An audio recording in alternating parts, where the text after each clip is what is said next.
everyone, it's Agnach here and welcome to another video. In today's video, I'll be recapping week 8 of the CWL Elite 15 tournament, showing the group standings and our wall. If you like this type of competitive content, don't forget to like the video and subscribe to the channel. So with only a few weeks left of the group stage, I thought I would explain what will happen for the playoffs.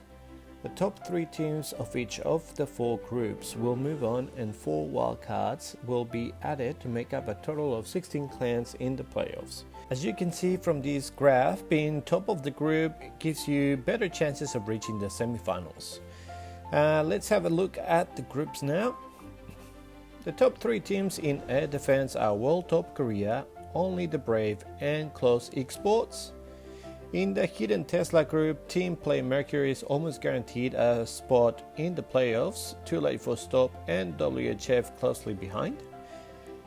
In the Inferno group, we have a 4-way tie between AE Hale, Genesis Legend, GS and Vahes Lake. Probably one of the wildcards will come from here. So this week, Resistance ended up facing Chinglai, and we ended up coming out with the win, 43-35 and a 97.53% distraction. We had 13 triples to their 5 triples. We were only 2 short of a perfect war. This is how our group is looking at the moment. Veterans the Arms on top, although with an extra war too.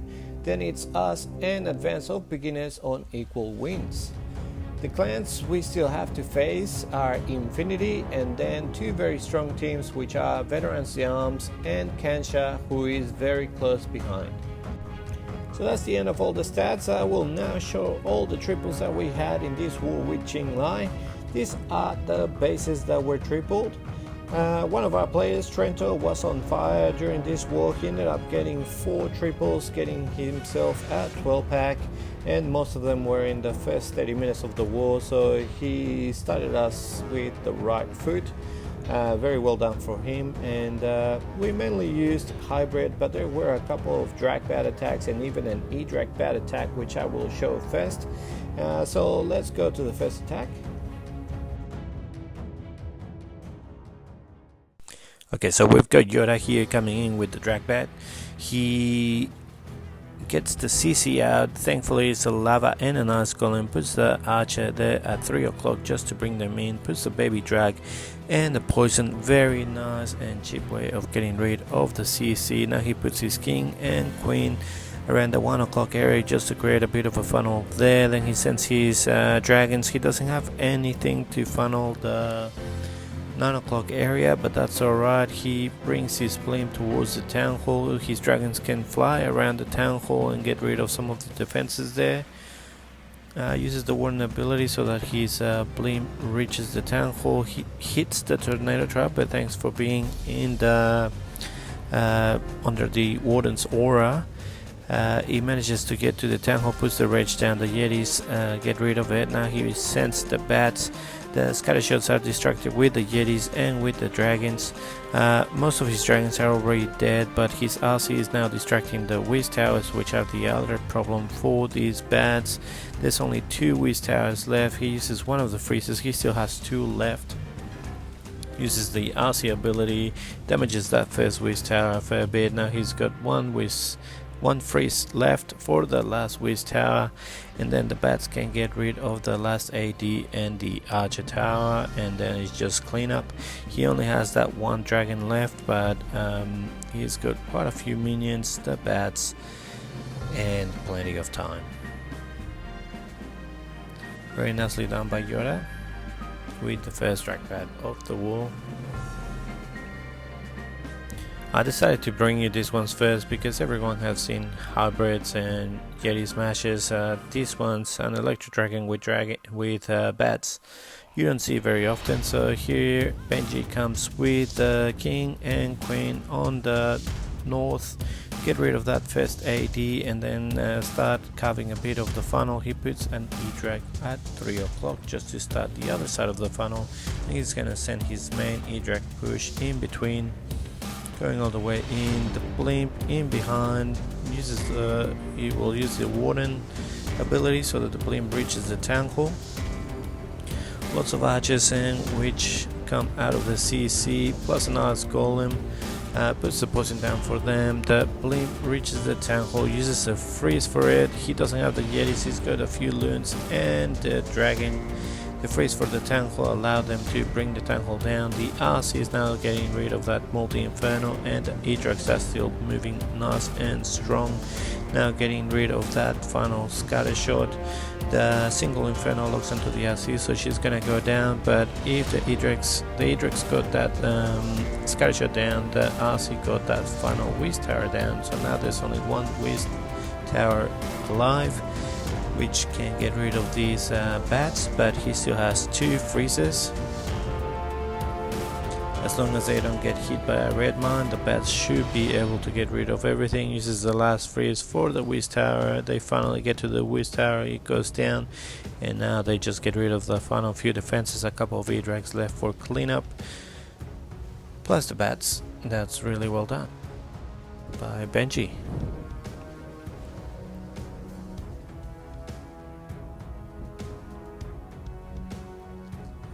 And finally we have Trento here coming in with that drag bat as well, 6 bats. So he puts his baby drag and queen on the eastern side, the dragon also helping her, and the king funnel into that multi-inferno with the 2 air defenses as well. He wants to get rid of those with his heroes. Sends the RC is going to be able to move all the way in and be able to get rid of that eagle, or at least that's what he wants. The skelly trap pops up, which is gonna distract the RC, but she ends up going to the eagle. Now it pops the queen ability, the queen dies pretty quickly. The RC also the ability, but manages to get rid of that eagle, which is really good for him. Now he puts the only edrag there just to create a bit of a funnel around the 10 o'clock area, so that he can send all of his drags from the north and for them to move all the way south towards the town hall. He also has a slammer, which he sends with his main push. He uses the first rage, he still has 1 more rage. So they go to the first scatter shot. They're all moving nicely down to the town hall. There's nowhere else to go but to the town hall. A couple of ground expos aren't gonna do much. Uses a freeze for the town hall, and the town hall goes down. Now there's that scatter shot and a couple of whiz towers. So he starts with his bats. One of the first whiz tower is distracted with one of the dragons. Then he sends his ice golem to distract the other whiz tower, which is really good. Now it's gonna freeze. Uses that freeze. He could have saved it, but he didn't wanna risk it, which is fair enough. Look at how many bats are flying around and just getting rid of everything. None of his bats died, and he manages to smash his base. So now I'm just gonna leave you with all of our other 3 stars that we had in this war. As I said before, Trento had an amazing war, and he had quite a few really good hybrid attacks. So hopefully you enjoy the rest of the video. If you do enjoy it, please click the like button, subscribe to the channel if you're new to the channel, and see you tomorrow with our war against Scorpion Monkeys in the Global Clash Cup. Thank you very much for watching, and I'll see you tomorrow.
you.